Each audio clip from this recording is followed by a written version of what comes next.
મારા વાલા પ્રિયો, ઈશુના નામે હું તમને શુભેચ્છા પાઠવું છું. તમે કેમ છો? તમે સારા છો ને? શું તમે અહીં લાઇટ હાઉસ જોઈ શકો છો?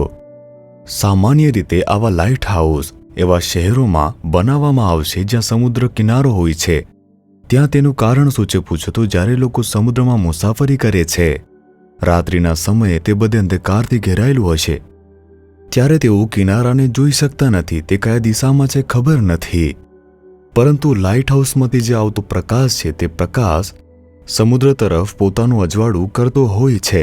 સમુદ્રની અંદર જે મુસાફરી કરનારાઓ છે અથવા તો જે માછીમારો હોય છે, જે માછીમારી માટે જતા હોય છે, ત્યાં અંધારું હોય છે. માછીમારો માછીમારી માટે સમુદ્રમાં ઊંડા જાય છે.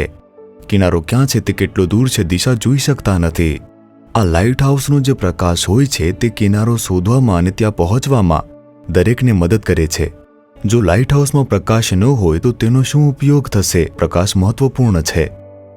પ્રભુ ઈસુ યોહાન 8મા અધ્યાય તેની 12મી કલમમાં કહે છે, હું દુનિયાનો પ્રકાશ છું. જે કોઈ મને અનુસરે છે તેની પાસે જીવનનો પ્રકાશ રહેશે અને તે કદી અંધકારમાં ચાલશે નહીં. આમ કહે છે. ઈસુ ખ્રિસ્ત પ્રકાશ છે.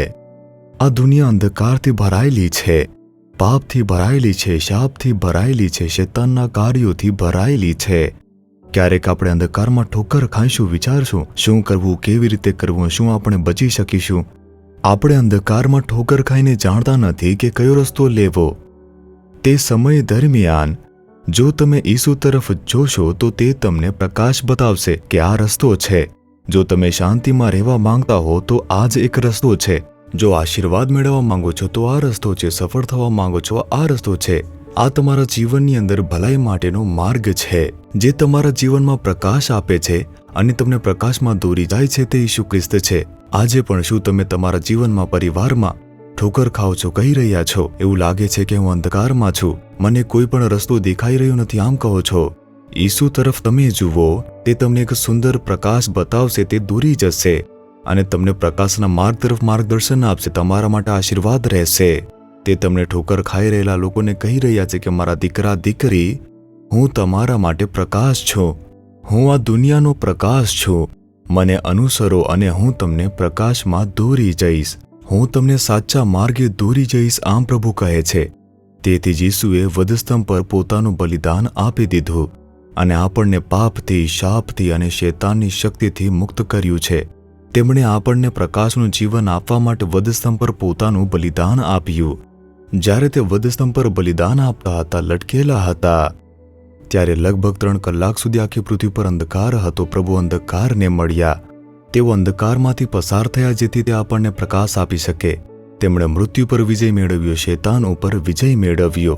એ જ પ્રભુ ઈસુ હવે કહે છે કે ડરશો નહીં, કે ચિંતા કરશો નહીં. હું તમારા માટે પ્રકાશ બનીશ અને હું તમને દોરી જઈશ. તમે વિશ્વાસ સાથે કહો કે હે ઈસુ, મને તમે માર્ગ બતાવો. મને ખબર નથી કયા રસ્તે જવું છે અને શું કરવું છે. હું અંધકારમાં ઠોકર ખાઈ રહ્યો છું. પ્રભુ, હું તમારામાં વિશ્વાસ કરું છું. કૃપા કરીને પ્રકાશ ફેલાવો, મને રસ્તો બતાવો. આજે પણ મને એક માર્ગ બતાવો પ્રભુ. ઈશુના નામે પ્રાર્થના કરું છું. Amen, amen. Jesus Redeems Gujarati YouTube ચેનલને સબસ્ક્રાઇબ કરો. દરેક નવા કાર્યક્રમની માહિતી મેળવવા માટે બેલ આઇકન પર ક્લિક કરો.